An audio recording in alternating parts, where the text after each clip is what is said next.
Serius lah ada benteng sebesar dan seindah ini di Banda Neira, cok. Sambung pengembaraan aku di Banda Neira Patlas sekali. Woi, okey, lepas habis solat Jumaat pada hari Jumaat yang penuh mulia ini, tuan-tuan dan puan-puan, petang ni kita orang keluar lagi dan kali ni pergi melawat ke tempat wajib sekali 2 kali 3 kali kalau ada dekat Banda Neira ini, iaitu Benteng Belgika.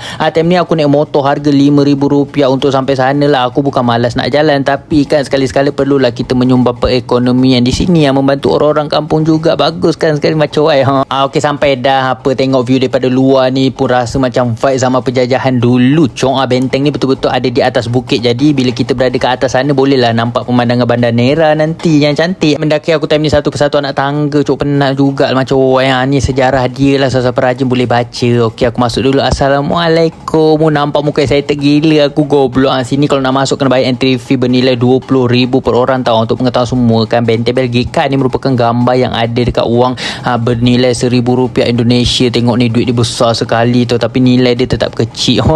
Macam ni lah keadaan dalamnya, luas lapang gitu, ada banyak tingkat-tingkat, pintu-pintu juga. Boleh sesat kalau silap masuk macam sejarah sikit lah kan. Benteng ni dibina oleh orang Portugis pada abad 16 dan diberi nama Fortaleza de São Pedro.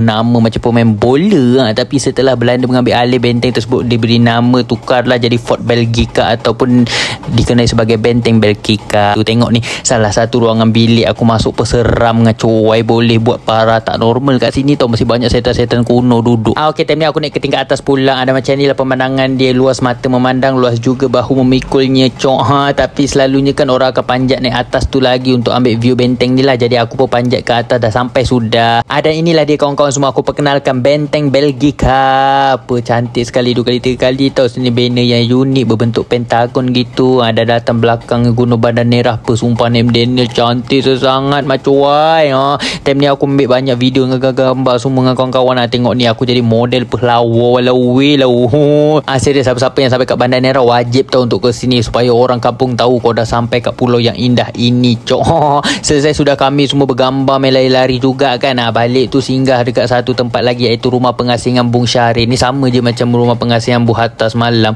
tapi kali ni pintunya ditutup, jadi kita orang gambar daripada luar je. Lepas tu time ni aku pun duduk dekat salah satu kedai souvenir. Kat sini jual macam-macam tu, ada baju, loket, semua merchandise cantik, tapi masalahnya mahal tau. Aku nak beli baju, tapi itulah aku rasa lebih better aku beli nasi kuning nanti tu, simpan. Nak beli baju tu mahal sangat. Lepas tu and then aku pun dah beli nasi kuning, sedap. Makan petang dulu, lapar mana taknya. Aku berjalan daripada tadi, perut aku asyik berbunyi lagu yang pelik-pelik je. Dekat guest house aku ni, Bintang Laut namanya ni. Kat sini kan siapa-siapa nak mandi laut boleh terjun terus tau, daripada beranda